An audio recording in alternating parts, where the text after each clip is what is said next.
Alright, hello everyone, my name is Victoria Gens, and today I'll be walking you through a real-world instrument failure scenario from our Instrument Flight Module 2 discussion. We'll analyze the failure, determine the faulty instrument, and cover the steps needed to stay in control of the aircraft, especially in instrument meteorological conditions, or IMC.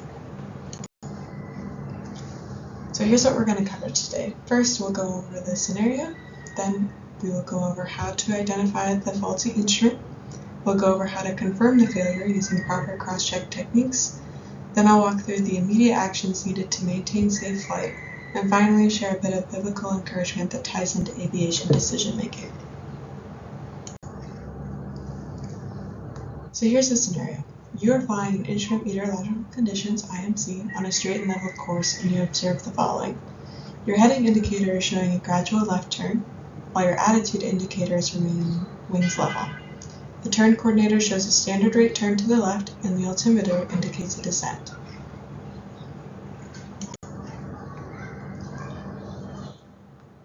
Given these conflicting indications, the most likely faulty instrument is the attitude indicator. Why? Both the heading indicator and turn coordinator confirm a left turn. The altimeter shows a descent, which is consistent with the banking turn, but the attitude indicator, supposed to be our truth teller in IMC, claims we're still wings level. This discrepancy strongly suggests that the attitude indicator has failed, likely due to a vacuum system issue, which is common in gyroscopic instruments. This is critical because in IMC we rely on instruments as our only reference to the outside world. If the attitude indicator fails and we trust it too long, we can quickly experience spatial disorientation, which can lead to a loss of control. The key here is early recognition, strong cross-check habits, and confidence in our backup instruments. That is the number one thing they tell us in flight school, is to always trust your instruments.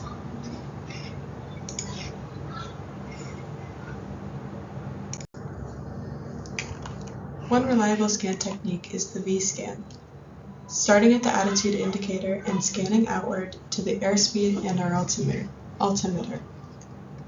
In this scenario, the turn coordinator confirms the left turn.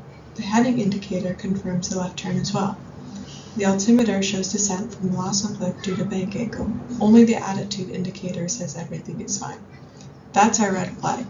By cross-checking, we isolate the attitude indicator as our failure source.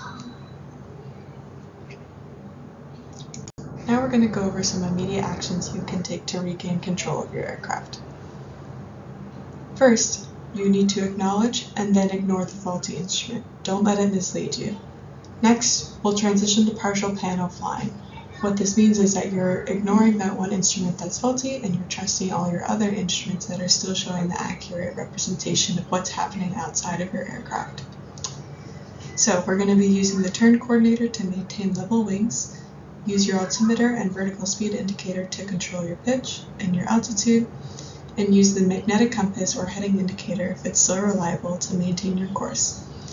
If the situation worsens or disorientation sets in, you can contact ATC. You can always contact ATC and let them know what's going on. They are there to help you. Declare an emergency if you need to, and report the instrument failure and request vectors to the nearest VMC area or suitable airport. Before we wrap up our slides today, we're going to talk about the biblical integration that's required for this discussion. The verse provided was James 1, verse 5. If any of you lacks wisdom, you should ask God, who gives generously to all without finding fault, and it will be given to you. In my opinion, this reminds us that when we're unsure or when things don't make sense, we aren't alone. Through training, preparation, and faith, we can make wise decisions even under pressure. Know that you've spent the time studying this material and you have the knowledge to address the problems in front of you. So to summarize, we've recognized the faulty attitude indicator early, we've confirmed that failure using cross-check techniques, we've applied partial panel recovery methods to stay in control, but most importantly, we've prevented a potentially dangerous situation in IMC. This is a perfect example of why vigilance, scan discipline, and sound judgment are essential in instrument flight. I'd like to thank everyone for listening to this, and I hope you have a good rest of your week. Here are my references.